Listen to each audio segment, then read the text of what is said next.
Hey Sugar Spun Bakers, Sam here, and today I am sharing one of my all-time favorite breakfast recipes with you. Chocolate turnovers might not exactly be the healthiest breakfast food, but they are my favorite excuse for eating chocolate for breakfast. The first thing that you need to prep for today's recipe is your pastry crust. Now you can use either store-bought puff pastry, you can use a double batch of my homemade pie crust, which is what I'm going to be using today, or you can use a batch of my homemade puff pastry. That will give you slightly flakier or significantly flakier layers, but today I'm going to be using my pie crust. I already have my pastry crust prepped, it's just the raw dough because we still need to roll it out. So that's chilling in the fridge. Meanwhile, we can go ahead and preheat our oven to 400 degrees Fahrenheit. You are also going to need to grab 8 ounces of a premium chocolate bar. I am using semi-sweet chocolate today, but dark chocolate would work just as well. You could break this chocolate up into really small pieces, but I've found the easiest way to get it to melt nicely and evenly is just to finely chop it with a large knife, and I kind of, as you can see, make a motion like I'm mincing garlic here. Typically, to get to 8 ounces, you do need 2 chocolate bars, as you can see I have here.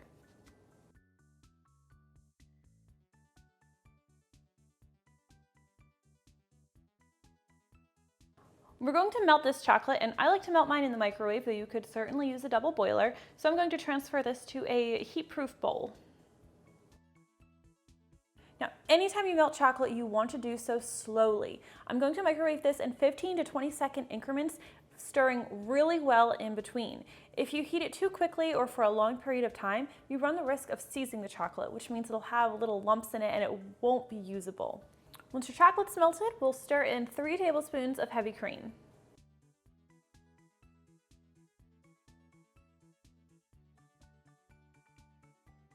It's going to get pretty thick, that's completely normal.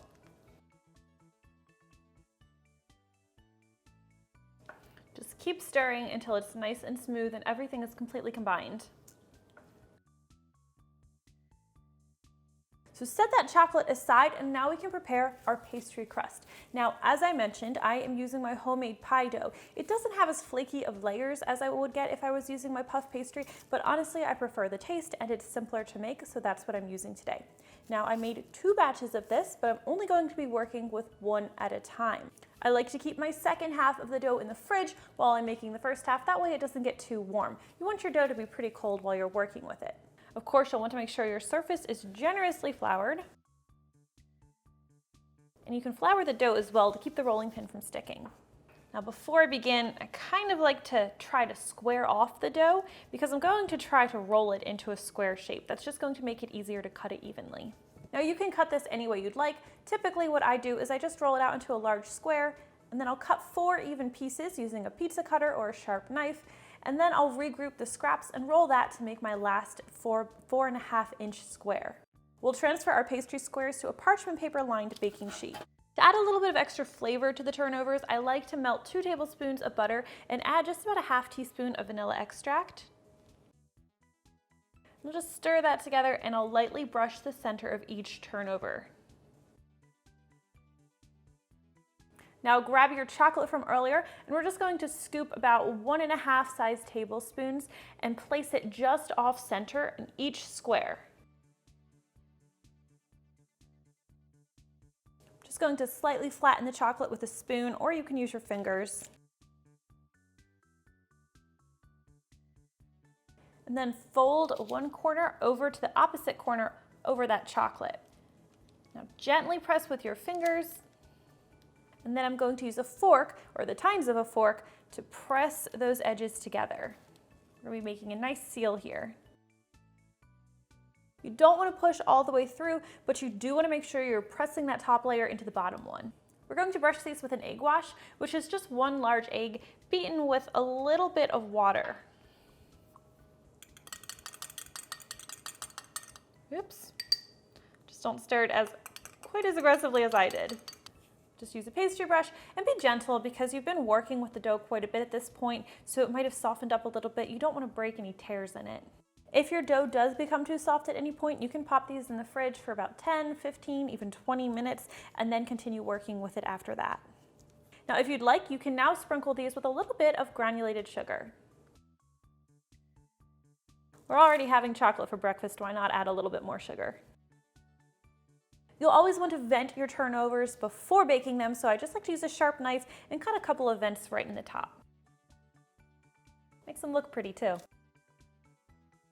We'll take these over to our 400-degree Fahrenheit preheated oven, where they'll need to bake for about 20 minutes or until they're a light golden brown.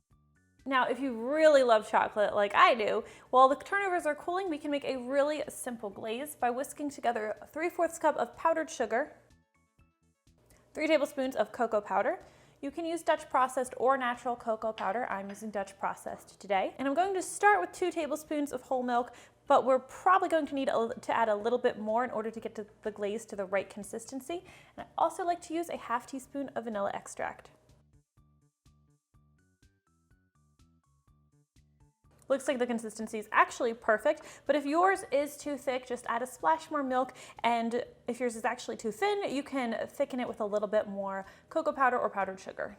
You can pipe or drizzle the chocolate over your turnovers. I'm just going to use a spoon for mine.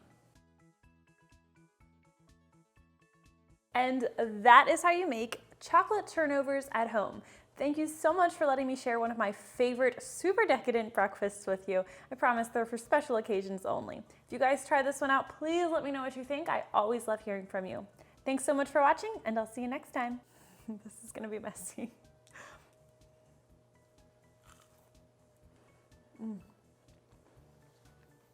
So good.